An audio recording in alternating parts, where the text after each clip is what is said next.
अस्सलाम वालेकुम दोस्तों, मैं मोहम्मद हाशिम राव टीचिंग लाइसेंस की तैयारी हवाले सां सेकंड लेक्चर अपलोड कयूं था। इन खां पहिरियां जेको लेक्चर असां डिस्कस कयो उन में असां फिलोसॉफिकल फाउंडेशन ऑफ एजुकेशन जो कॉन्सेप्ट सम्झोसीं ऐं हिन जे अंदरि जेके जर्नल थ्योरीज़ अचनि थियूं आइडियलिज़म रियलिज़म वग़ैरह उन्हनि सभिनी खे डिस्कस कयोसीं, उनजा CRQs बि हल कयासीं। अॼु असां एजुकेशनल थ्योरी सम्झंदासीं त फिलोसॉफिकल फाउंडेशन ऑफ एजुकेशन जे अंदरि एजुकेशनल थ्योरीज़ कहिड़ियूं हूंदियूं आहिनि। इन में जेका सभ खां पहिरीं मशहूरु थ्योरी अचे थी उहा आहे पेरिनलिज़म। पेरिनलिज़म जी जेका थ्योरी आहे इहा फोकस थी करे त असांखे अहिड़े क़िस्म जी नॉलेज ॾियणु घुरिजे ॿार खे जेका हर दौर में इम्पॉर्टेंट आहे ऐं जेका बेसिक नॉलेज आहे आमतौर ते मोरल वैल्यूज़ ते ई वधीक फोकस कंदी आहे। मोरल वैल्यू जो मतिलबु आहे जीअं पेरेंट्स जी रेस्पेक्ट करणु, हमेशह सच ॻाल्हाइणु, ईमानदारी सां पंहिंजो कमु करणु। त इहे जेके शयूं आहिनि इहे हर वक़्तु हर दौर में साॻियूं रहनि थियूं। जीअं अॼु खां 20 साल पहिरियां अगरि जेकर ॾिठो वञे त तइलीम में सेखारियो वेंदो बाबा हमेशह सच ॻाल्हायो, ऐं हिन वक़्तु बि तइलीम में इहो सेखारियो वञे थो हमेशह सच ॻाल्हायो। ईंदड़ 20 सालनि खां पोइ बि इहो ई सेखारियो वेंदो त हमेशह सच ॻाल्हायो। त हीअ हिकिड़े क़िस्म जी अहिड़ी नॉलेज आहे जेका कंहिं बि दौर में चेंज कोन थी थिए। त असां पेरिनलिज़म जेका फ़लसफ़ो आहे हीउ फोकस कंदो आहे तव्हांजे एवर लास्टिंग नॉलेज ते, अहिड़े क़िस्म जी नॉलेज जेका कॾहिं बि चेंज न थिए ऐं जंहिंजो तालुक़ु इख़लाक़ियात सां हुजे। त learning ideas that are always true and useful, अहिड़ियूं शयूं असां पढ़ूं जेके हमेशह अहिड़ियुनि शयुनि ते वधीक फोकस कयूं जेके हमेशह जे लाइ असां वटि साॻियूं हुजनि ऐं ॿिए खे फ़ाइदो पहुचाइनि। त इन सिंपल लफ़्ज़नि में असां ईअं चई सघूं था ओल्ड इज़ गोल्ड। हिते मिसाल लिखियलु आहे त हिकिड़ो टीचर आहे उहो सम्झाए थो या ॿारनि खे सेखारे थो त ऑलवेज़ स्पीक ट्रूथ, हमेशह सच ॻाल्हायो। त हाणे हीअ छा आहे, हीअ कहिड़ी कैटेगरी में कहिड़े फ़लसफ़े में थो अचे, हीअ थो अचे पेरिनलिज़म वारी कैटेगरी जे अंदरि। ठीकु आहे। रोज़मर्रा जी ज़िंदगीअ में हिन जो असां इस्तेमालु कंदा आहियूं। जीअं असांखे पंहिंजे पेरेंट्स खे ध्यान सां ॿुधणु घुरिजे, वॾनि जी इज़त करणु घुरिजे, ठीकु आहे, ऐं सही ऐं ग़लति खे सुञाणणु घुरिजे। उन खां पोइ सेकेंड जेका थ्योरी अचे थी एजुकेशन जे अंदरि उहा आहे एसेंशियलिज़म।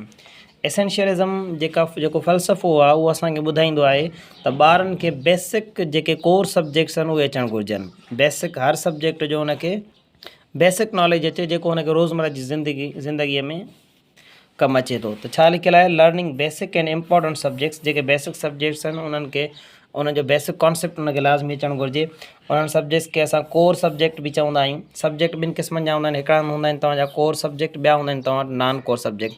नॉन कोर सब्जेक्ट जो मतिलबु आहे जीअं आर्ट सिखणु, म्यूज़िक सिखणु, स्पोर्ट्स वग़ैरह सिखणु, इहे नॉन कोर आहिनि। ऐं कोर सब्जेक्ट आहिनि जीअं मैथ आहे, साइंस आहे, इंग्लिश आहे, PS आहे। हाणे मैथ में एसेंशियलिज़म छा ते फोकस कंदो त जीअं ॿार खे या हुन माण्हूअ खे नंबर्स लाज़मी अचणु घुरिजनि, बेसिक कैलकुलेशन जोड़ कट वंड ज़रब लाज़मी अचे। साइंस जे अंदरि हुनखे पंहिंजे जिस्म जे बारे में, बॉडी जे बारे में ख़बर हुअणु घुरिजे, कुझु दवाउनि जे बारे में हुनखे इल्मु हुजे, इलेक्ट्रिसिटी जे बारे में हुनखे ख़बर हुअणु घुरिजे। त हीअ जेके बेसिक रोज़मर्रा जी ज़िंदगीअ में इहो साइंस जिथे जिथे इस्तेमालु थिए थी उहे शयूं हुन माण्हू खे लाज़मी सेखारिजनि। इंग्लिश जे अंदरि इंग्लिश रीडिंग अचे, राइटिंग अचे, स्पीकिंग वग़ैरह अचे। PS जे अंदरि हुनखे पंहिंजे मुल्क जे बारे में ख़बर हुअणु घुरिजे त पाकिस्तान आज़ादु कंहिं करायो, कहिड़ा कहिड़ा सदर वज़ीर आज़म कहिड़ा थिया, उन हवाले सां। ठीकु आहे। त हुनखां बाद में टियों आहे रिकंस्ट्रक्शनिज़म। हीअ जेका थ्योरी आहे, हीअ जेको फ़लसफ़ो आहे इहो असांखे ॿुधाए थो त असांखे एजुकेशन हासिलु करणु घुरिजे सोसाइटी खे इम्प्रूव करण जे लाइ। माना असां जेका नॉलेज हासिलु कयूं उन जो रोज़मर्रा जी ज़िंदगीअ में इस्तेमालु करे ऐं पंहिंजे माहौल खे सुधारण जी कोशिशि कयूं। ईअं न त माना तव्हां जेको कुझु पढ़ियो आहे पढ़ण खां पोइ बसि एग्ज़ाम ॾेई पास करे ऐं बसि नौकिरी वठी वेही रहियो, तव्हांजे पढ़ाई जो पंहिंजे माहौल ते को बि असरु न हुजे।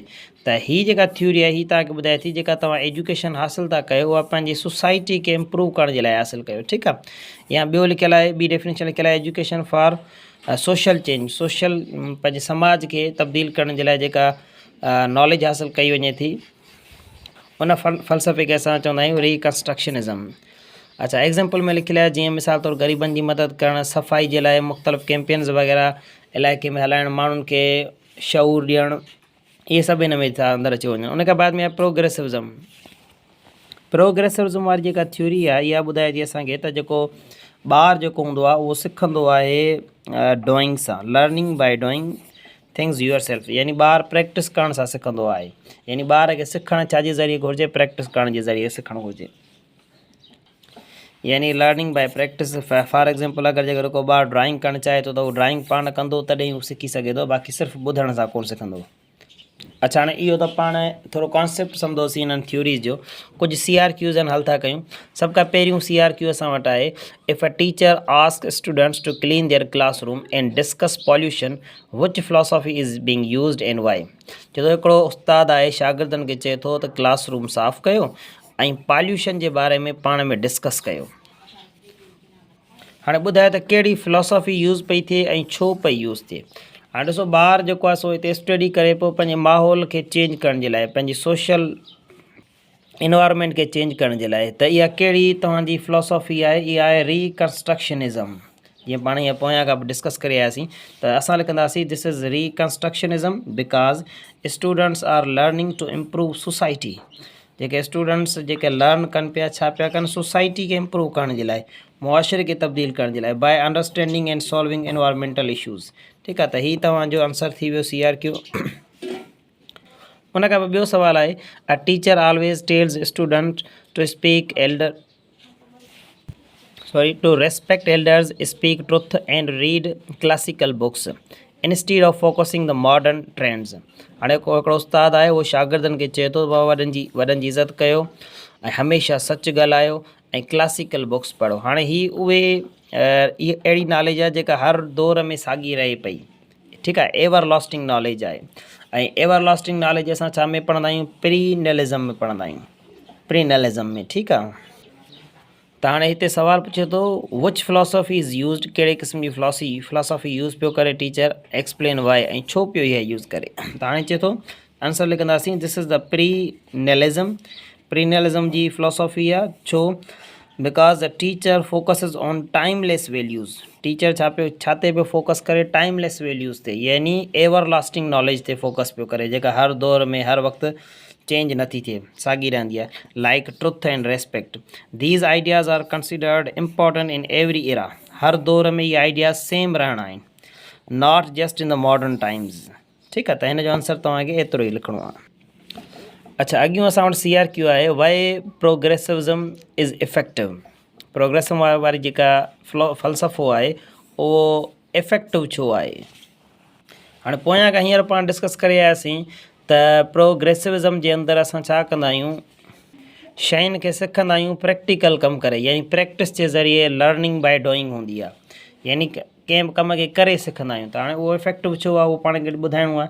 लिखियलु आहे इट एनहेंस अंडरस्टैंडिंग क्रिएटिविटी, इन मां ॿार जी क्रिएटिविटी वधे थी, एंड प्रॉब्लम सॉल्विंग स्किल, मसइले खे हल करण वारो स्किल ॿार जे अंदरि अचे थो, थ्रो एक्टिव लर्निंग। ठीकु आहे, त हाणे इफेक्टिव छो आहे, छाकाणि त हिन में ॿार जी क्रिएटिविटी वधे थी ऐं उन सां गॾो गॾु प्रॉब्लम सॉल्विंग स्किल बि अचे थो। चोथों नंबर सवाल आहे, डिफरेंशिएट बिटवीन प्रीनेलिज़म एंड एसेंशियलिज़म। प्रीनेलिज़म ऐं एसेंशियलिज़म में फ़र्क़ु ॿुधायो। त हाणे प्रीनेलिज़म में छा लिखियलु आहे, focuses on timeless truth and moral values. हीअ जेका थ्योरी आहे इहा टाइमलेस ट्रुथ ऐं मोरल वैल्यूज़ ते फोकस कंदी आहे, अख़लाक़ियात ते। ऐं एसेंशियलिज़म वरी छा कंदी आहे, focuses on basic subjects and discipline. Basic subject जेके कोर सब्जेक्ट्स हूंदा आहिनि उन्हनि ते फोकस कंदी आहे।